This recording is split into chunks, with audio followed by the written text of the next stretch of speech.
The morning coffee cup. Always, I put it 2 centimeters to the right of my keyboard. Always. This morning, it was on the left. Still warm, too. But I hadn't made coffee. I hadn't even thought about it. I just chuckled. A dry, humorless sound. Must have been working too late last night. Losing my mind. Yeah, that was it. Just tired. My report for the White House task force lay open on the desk, a compilation of scattered incidents. People across the country, mostly in urban centers, reporting auditory hallucinations. Whispers, they called them.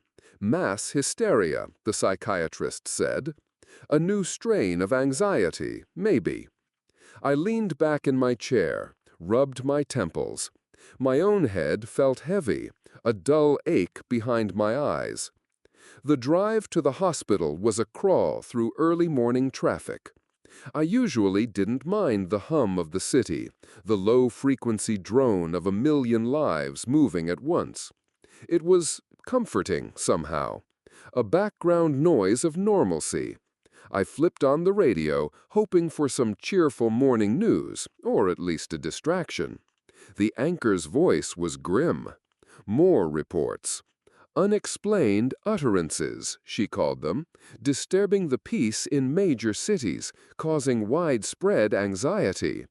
She talked about people claiming to hear things, things without a source, things that felt like they were whispered just for them. And then it cut through.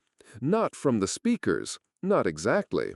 A faint, high-pitched whistle, a thread of sound so delicate I almost missed it, interwoven with the anchor's voice. Then something else. Jumbled syllables, maybe. Or just a pattern of sound that tried to be syllables, tried to make sense. It wasn't coming from the car's old radio, I knew that much. It was in my head. A soft, deep hum right in my ear canal, but resonating deeper within my skull. Like something was being gently, meticulously implanted. Just old car radio interference, I muttered to myself. It was an old model, clunky, made sense. I reached out, fingers fumbling with the volume dial. I turned it up, pushing the news reporter's voice louder, trying to drown out the intrusion. But the other sound, the one inside my head, it just got clearer, louder. It felt like it was trying to grab my thoughts, to pull them in, to consume whatever I was listening to. My grip on the steering wheel tightened, my knuckles were white. I spent most of the morning in my private lab, the one I'd fought tooth and nail for. Now, I wasn't so sure. I had a set of specialized headphones on, calibrated to pick up the high-frequency anomalies I'd been chasing in brainwave scans. We had a handful of patients, all under observation, all describing the whispers. Their brain activity was off. Not a spike, not a flat line, but something subtly wrong. A pattern of reception for a signal that shouldn't exist. I pressed the headphones tighter, leaning into the monitor, my eyes glued to the flickering waveforms. The whispers in my head, the ones that had started in the car, suddenly intensified. They were no longer just a faint whistle. This was an onslaught, a torrent. Not sounds, not words, but a flow of raw information. Like a million voices all speaking at once, yet somehow I could almost grasp the meaning, the intent behind the chaotic noise. It was a language, yes, but not one I knew. A language of pure concept. Then a flicker in my peripheral vision, not on the monitor, just there. An illusion, or maybe a memory I hadn't had. A space without form, without substance. A deep, impossible darkness, not empty, but vast, infinite, drawing everything into itself. And then a sudden, cold pressure on the back of my neck. like someone was standing right behind me, their breath on my skin, staring at the screen over my shoulder. My chair scraped loudly as I spun around. Nothing. Just the empty lab, the sterile smell of disinfectant, the hum of the machines. The chair behind me was empty, just as it had been all morning. But on the surface of my monitor screen, just for a moment, a wet, shimmering smear appeared. It spread like an oil slick, then coalesced into something vaguely familiar, something that looked distorted, like a face, too wide, too elongated, stretching across the glass, and it seemed to be smiling, a silent, unsettling smile. Then it vanished, gone. My heart hammered against my ribs, a frantic drum against the dull ache in my head. No, I was just too stressed. That was it. Too much work, too little sleep. My imagination was playing tricks. I tore off the headphones, letting them clatter onto the desk. I took a deep, shuddering breath, then another. The whispers didn't stop. They were rooted now, somehow, deeper. They had found their way in, and they were staying. My apartment felt colder than usual when I finally made it back. Or maybe I was just cold. I splashed icy water on my face, hoping to shock myself back into some semblance of reality. I looked into the mirror. My eyes were bloodshot, rimmed with dark circles from too many sleepless nights.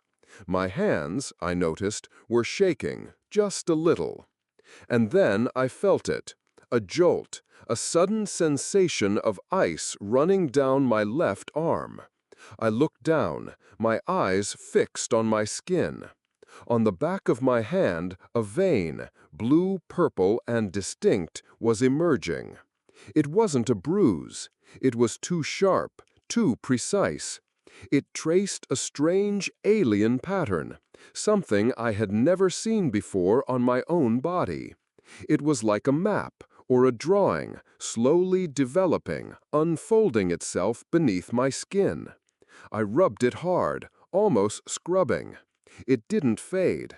It didn't hurt, not really. Just a strange, persistent itch, a prickling sensation that seemed to come from deeper than the skin. "This isn't an illusion," I whispered. My own voice sounded alien, choked. "This is real." I stood there frozen, staring at the emerging pattern. I knew it from the fleeting illusion I'd seen in the lab, that strange non-physical space. It was starting to write itself onto me. I tried to read an old scientific paper, something complex, about quantum entanglement, to try and anchor myself to logic, to something real. I read a paragraph, then another, but the words began to shift, to swim before my eyes. Their meaning, once so clear, twisted, dissolved. I tried again. The scientist has dissolved into emptiness. My eye twitched. No, that wasn't it. The words had changed. They were mocking me. A cold gust of wind, not from the window, but from my shaking hand. I looked down. On the silver ring I wore, a gift from my late father, a small translucent lump had begun to appear. It was like a tiny eye socket, a hollow. "Impossible," I murmured, my voice barely audible. This ring, a solid piece of metal, a symbol of the physical world, of memory itself. It was becoming part of that thing. My breath hitched. I ripped the ring from my finger, my hand trembling. I tried to throw it across the room. It clattered to the floor, but there was no metallic sound. It didn't bounce. It didn't even land. Instead, it just collapsed. dissolved into a thin, gray wisp of smoke, an almost invisible haze that drifted for a second, then vanished, as though it had never existed at all. The floor was bare. The emergency government meeting was a spectacle of worried faces, flickering screens, and the oppressive weight of shared ignorance. Generals, politicians, leading scientists, all of us huddled in a sterile white room pretending we had answers. I stood at a podium, my own voice sounding distant, clinical, as I presented our initial findings on the echoes. Graphs, statistics, brainwave scans, all of it a futile attempt to make sense of the nonsensical. I coughed, a dry, uncomfortable sound. As I paused, gathering my thoughts, I heard a faint cough from the far corner of the room. It was tiny, almost imperceptible. I glanced over. No one. Just rows of focused faces, their eyes glued to the monitors, taking notes. Must be stress, I thought. Just my own tension playing tricks on me. Just an auditory hallucination, Evelyn, I told myself silently. My own internal voice calm, rational. I forced myself to continue, tapping the next slide. Our preliminary data suggests no obvious viral or bacterial vector involved. We believe, I said, my gaze sweeping across the room, that the phenomenon may be neurological in origin, affecting the brain's auditory processing centers. The word brain on the presentation screen, projected onto the large wall, suddenly flickered. It shimmered, then distorted. The letters elongated, then shrank, swirling into a symbol I didn't recognize. Something organic, yet geometric. It looked like a fresh burn mark, scorched onto the crisp white of the slide. Then it vanished, replaced by the original word, as if nothing had happened. But inside my head, the whispers erupted, louder than ever. Not a hum, not a whistle now, but a chorus. Thousands upon thousands of voices, all repeating one word. Null. A rising crescendo, a deafening wave of non-sound that threatened to push my own thoughts out. My vision blurred. A dizziness washed over me, severe and instant. I gripped the podium, my knuckles white, my whole body swaying. Another illusion, a horrifyingly vivid one, flashed before my eyes. The sterile white walls of the meeting room weren't white anymore. They were covered in veins. Blue-purple lines, thick as cables, intricately connected, throbbing with an unseen pulse. They wrapped around the chairs, climbed the ceilings, turning the entire room into a giant, living arterial map. The faces of the officials, rigid with concern, were overlaid with these same veins, their eyes deep pools of blue-purple. I stumbled, almost falling backwards, my hand reflexively clutching the edge of the podium. Chairs scraped back. Hands were on me. Colleagues, their faces etched with concern, their voices muffled through the din in my head. They asked if I was okay. Looking into their eyes, I saw only worry. Not a single one of them seemed to notice the burn mark on the screen or the pulsing, veined walls around us. I pushed their hands away, my voice weak, trembling. I need to rest. I turned, shaking, wanting to flee. As I pushed past Dr. Chen, a neuroscientist from MIT, I caught a glimpse of his hand. On the back of his hand, a new mole, small and dark, had appeared. The color was slightly off, not quite brown, not quite black. It was a tiny, almost imperceptible dot, but I knew it. It was a tiny piece of the swirling alien drawing that was slowly mapping itself onto my own hand. He didn't notice me looking. He just looked at me with concern, his eyes wide. But that small mark, it looked back at me. A silent message, a tiny, terrifying mark of what was to come. I was in the isolation wing, a sterile white room with a single bed and a monitoring station outside the reinforced door. They said it was for observation, for my own good. I knew it was because I was becoming a liability. I was one of them now. I lay there, trying to snatch some sleep, but every time my eyes closed, the whispers came. Deep, insistent, a melody of non-existence. I drifted into a fitful slumber, somewhere between sleep and something else. I woke in the dream, not in the sterile room, but in a vast, undefined void. Utter darkness, no sound, no light. My body felt different, not heavy, not light, just formless, insubstantial, and a pervasive cold deep in my bones, yet I had no bones. I tried to call my name, but there was no sound, nothing. I looked down at my hands. They were translucent, like thin, smoky crystal. I could almost see through them.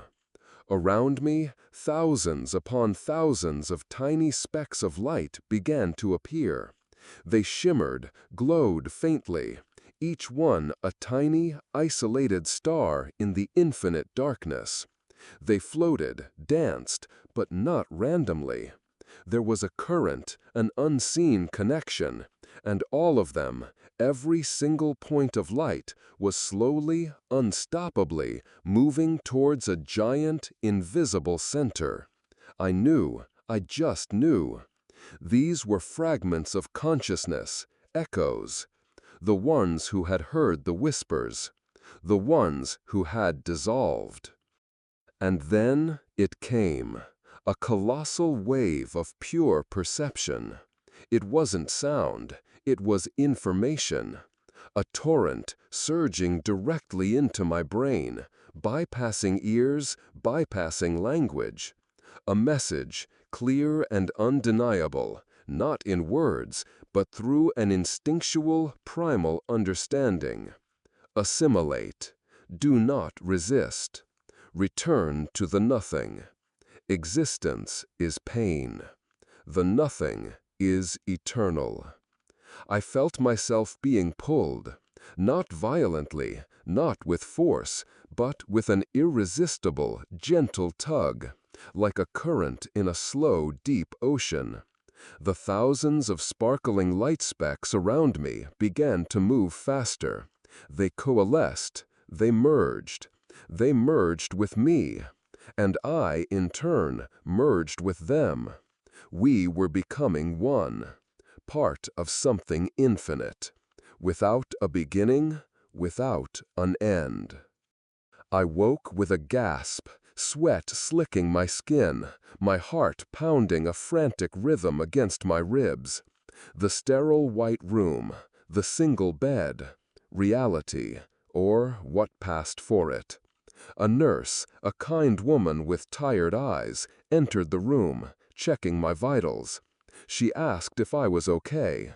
I just nodded, unable to speak. My throat felt raw, tight. After she left, the door clicking shut behind her, I looked at the white wall opposite my bed. Just a plain, flat surface, dry, unremarkable. But then I saw it. Just for a split second, a flicker. A network of thin, blue-purple veins, delicate as spider silk, began to snake across the white paint. Not cracks, not dirt. They were blood vessels, living, organic structures, slowly, intricately spreading. They were part of the drawing on my hand, and now they weren't just in my head anymore. They were here. "It's here," I whispered, my voice cracked, thin. "It's already here." I closed my eyes. The whispers didn't stop. And this time, I didn't fight them. They were calling me. And I knew, with a certainty that chilled me to my core, that I wasn't far from becoming part of them. The lab was a mausoleum now. Empty, cold, the sterile scent of cleanser clinging to the air like a shroud. I sat at my desk, the only sound the low hum of the digital recorder. It was new, this model, supposedly foolproof. No glitches, they swore. A tiny red light pulsed steadily, signifying it was recording. But I hadn't pressed the button, not really. I blinked, rubbed my eyes. My head throbbed, a steady, low drum behind my temples. "I didn't turn it on," I murmured, my voice scratchy, a dry whisper barely louder than the hum. I reached for the device, my fingers brushing the cold casing. There was a segment of audio already saved, a few minutes long. I hadn't touched it all day. How? How could that be? I pressed play, an itch of dread beginning to crawl under my skin. Static. Just static, a low, persistent hiss. But then, threaded through it, something else. A whisper, formless, not words, not even sounds I could identify. But it carried a weight, a heavy, sinking feeling. Like a pressure drop in my skull. I hit stop. Play again. Same thing. Just static. Then those impressions. Like a fragment of a dream, but audible. "Must have started itself," I said out loud, trying to find a logical anchor. A fault in the circuitry, some kind of electromagnetic pulse maybe, setting it off. My voice sounded distant, even to me. I knew it wasn't that. Not really. A cold slide down my spine made me shiver. No. It wasn't a glitch. It was doing something, preparing something. Hours later, I was in my car, driving down what used to be a bustling main street. Now it was just dark. Every shop window black, not a single streetlight functioning. My car's headlights cut through the gloom, the only working thing for miles. It felt like I was driving through a ghost town, or maybe a photograph that had lost its color. Then the dashboard flickered, not a normal light, but a sharp, cold jab of blue-white. The odometer, usually just displaying mileage, began to glow. Not numbers, something else. Symbols, jagged lines, intricate patterns that looked like veins. Like the ones now etching themselves deeper into the back of my hand. Neon cold, too bright against the darkness. It wasn't numbers, it was script. And I felt a strange pull, a sense of recognition, like seeing a forgotten dream. Before I could react, the passenger window began to fog, not from my breath. It spread from the edges, a thin, milky film, and then the symbols. They bled through, identical to the ones on the dashboard, shimmering under the faint moonlight, like a tattoo, a temporary stain on the glass. "Great," I muttered, my voice tight.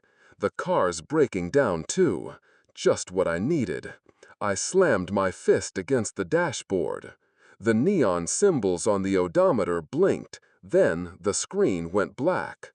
But the symbols on the glass remained.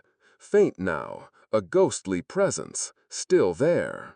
I stared at them, and felt a strange, almost irresistible urge.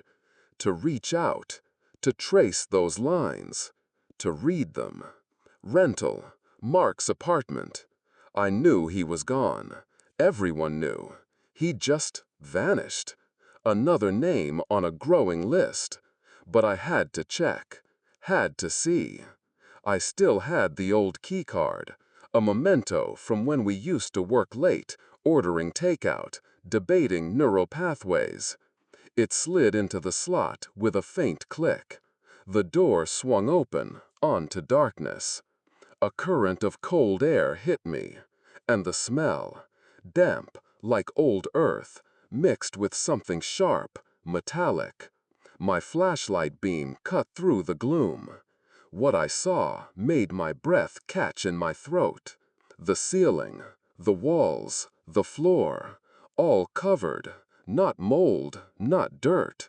It was a shimmering, silver-gray substance, crystalline, like quartz spun into thread. Tens of thousands of thin, fine lines, interwoven, a vast, complex network. It pulsed with a faint, almost imperceptible light. It looked organic, like the nervous system of something huge. Something impossibly vast. It had claimed Mark's apartment. It crawled over the furniture, too. The old sofa, the one we used to collapse onto after long shifts, was now a rigid, crystalline form, still vaguely sofa-shaped, but hard, glittering, lifeless. I recoiled, stumbling backwards. "Mold, must be," I mumbled. An automatic response, a desperate attempt to cling to any kind of logic. But my voice was shaking. I knew it wasn't mold. I raised my flashlight, sweeping the beam across the room. In the center, where the coffee table had been, was a large, irregular crystal formation. It shimmered with the same internal light as the walls, but it was denser, pulsing with a slow, deep rhythm. And inside it, a shape. Blurry, indistinct, but it was there. A human shape. Mark? My flashlight beam hit the crystal, but instead of reflecting, the light was simply absorbed. It vanished into the depths of the shimmering mass, leaving the surface dark, hungry. A wave of bone-deep cold emanated from it. I just stood there, the beam of my torch swallowed whole. I ran, out of Mark's apartment, out of that horrible, living, crystallized space. My lungs burned, air rasping in my throat. But the running didn't help. It was internal. Something was changing. My body temperature was dropping, not because of the cold outside, but from within. My skin felt thin, almost translucent, stretched taut over bones that felt like they were hardening, cooling, like my blood was congealing. My physical senses were dimming too. The distant city traffic, usually a comforting roar, was now muffled, far away, like listening through a thick pane of glass. The streetlights, when I found them, were just weak blurs of color. But the whispers in my head, they were clearer than ever. They were no longer a chaotic jumble. They were a stream of consciousness, a current of nameless wills, millions of fragmented memories flowing directly into my mind. It was less like hearing, more like being, feeling. And it wasn't scary anymore. Not in the way a monster under the bed is scary. This was different. This was horribly familiar. Like coming home to a place you didn't remember. I looked down at my hands. The blue-purple veins on the back of my left hand, the ones I'd first seen just days ago, were deeper now, thicker. They had spread up my wrist, mapping complex, alien patterns onto my forearm. They pulsed faintly, mirroring the rhythm I'd felt in Mark's apartment. I realized it then, with a certainty that went beyond logic. I wasn't just hearing the whispers. I was part of them. I was being woven into them. I was almost ready. "No more fear," I said, the words coming out flat, even. My voice was calm, a strange calm that felt wrong, but also inevitable. Just, it's all ready. Back in my deserted lab, I sat before my computer screen. My fingers hovered over the keyboard. I had to type something, a final message, for anyone who might find it, if anyone was left. "Day," I typed. The characters flickered on the screen, a small interruption in the growing blur of my own perception. Day. What was that? A concept? Time. The words twisted in my mind, dissolving before I could grasp them. Day. What day? I couldn't remember. The very idea of a specific date felt nonsensical. I tried my name. Evelynred.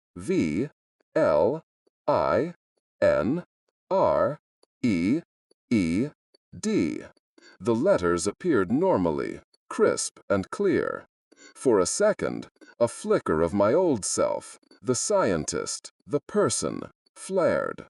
I stared at the screen, at my name, my anchor.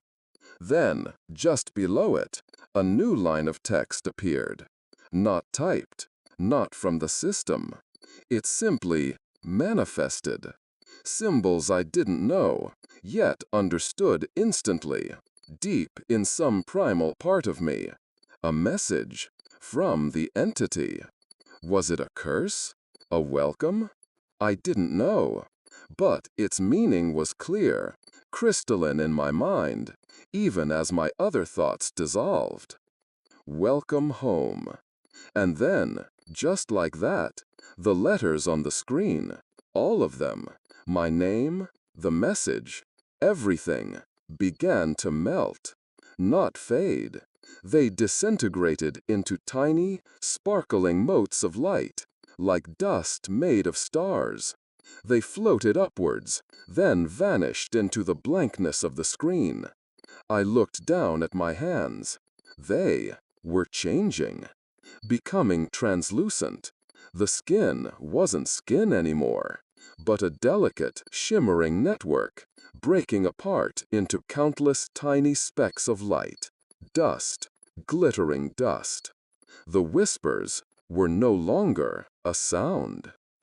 They were the very essence of my being, merging with countless others, a vast, expanding ocean of thought.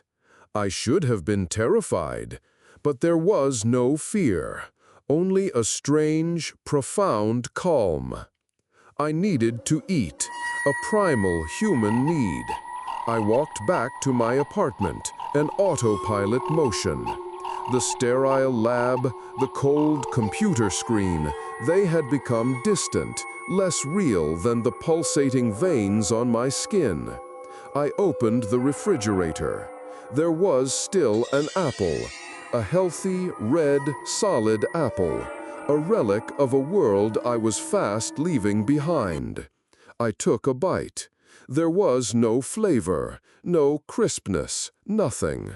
Just an icy current that ran along my tongue, straight to my brain.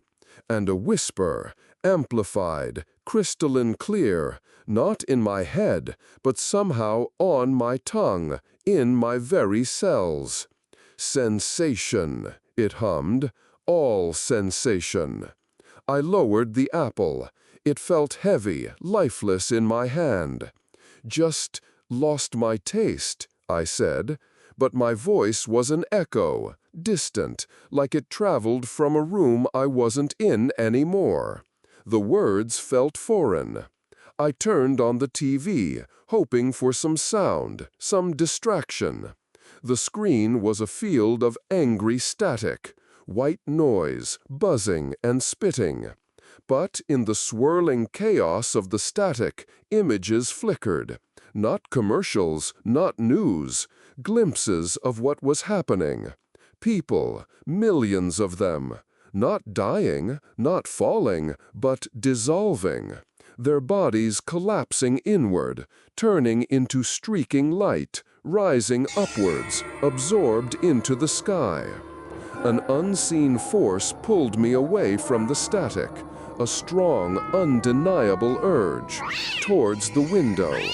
I walked, my footsteps soft, almost silent, as if I no longer had weight. Outside, the city was gone, or it was transformed. A smoky gray mist shot through with shimmering blue-purple veins, covered everything. Every building, every street, every familiar landmark was draped in that same crystalline organic material I'd seen in Mark's apartment. It was a giant, sprawling, living thing. And in the air, billions upon billions of tiny specks of light. They danced, swirled, then surged towards the highest points of the structures, vanishing into them. The nameless souls, the ones who had heard the whispers. I understood. They were merging, becoming part of this colossal organic architecture. I felt a connection to them, a horrifying synchronization. I was one of them, just a step away. My old phone. It felt like a stone in my pocket, solid, heavy, from a different era. My fingers trembled as I pulled it out, trying to switch on the recorder. No time, almost no time left. "This is Dr. Evelyn Reed, final report," I began, my voice weak, a mere thread, but infused with a strange, chilling calm. My resolve was gone. Acceptance had set in. The entity has awakened. It's not death, it's rebirth. Earth is becoming a reception center. We are no longer us. I looked down at my hand, the one holding the phone. My fingers, they were translucent now. Light, the dim, eerie light from the transformed city, passed right through them. The whispers, they weren't whispers anymore. They were my thoughts, merged, combined with billions of others. A vast, endless ocean of perception. I collapsed to the floor. The phone, still recording, slipped from my grasp, landing with a soft thud. My body, it was dissolving from the inside out. Not pain, just nothingness. But it was also full, overflowing. My skin, thin and cold, began to crack. Not like a wound, not blood, but a silent explosion of delicate, shimmering light crystals.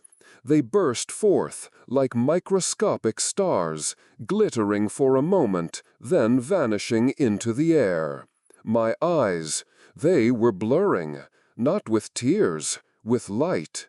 As my vision faded, I saw the room. It was changing. The sterile white ceiling, it fractured, not revealing plaster, but a vast black expanse of sky. Not the sky I knew, a sky filled with impossible stars, glowing with blue-purple intensity. But they weren't stars in the way I understood. They were connection points, nodes in a network. I wasn't seeing with my eyes, I was feeling, perceiving, with countless senses that were not my own. I was part of the whole. The whispers, they weren't a voice. They were the very breath of the universe itself. I see the light, I whispered into the phone, my voice thinning, becoming less mine, more something else. It was an echoing sound now, not just from my throat, but from everything around me. All is one. We. Then my body, the last remnants of Evelyn Reed, dissolved completely. A final burst of glittering motes, and then nothing. My form was gone, absorbed into the air, into the vast, shimmering network. The phone lay on the floor, still recording. A faint, steady hiss of static. A moment later, from the phone's tiny speaker, a sound emerged. Not static. A voice. My voice. The last words I had uttered before I was gone. All is one. We. But it wasn't weak. It wasn't trembling. This voice was cold, emotionless, yet it echoed, resonated, like millions of voices speaking at once. A sound that could not be defined, could not be located. That voice repeated itself, slowly, lingering. Not a warning. It was a declaration, a truth, naked, cosmic. All is one. We. The final static lingered, then merged into the heavy, profound silence of a world that had been assimilated.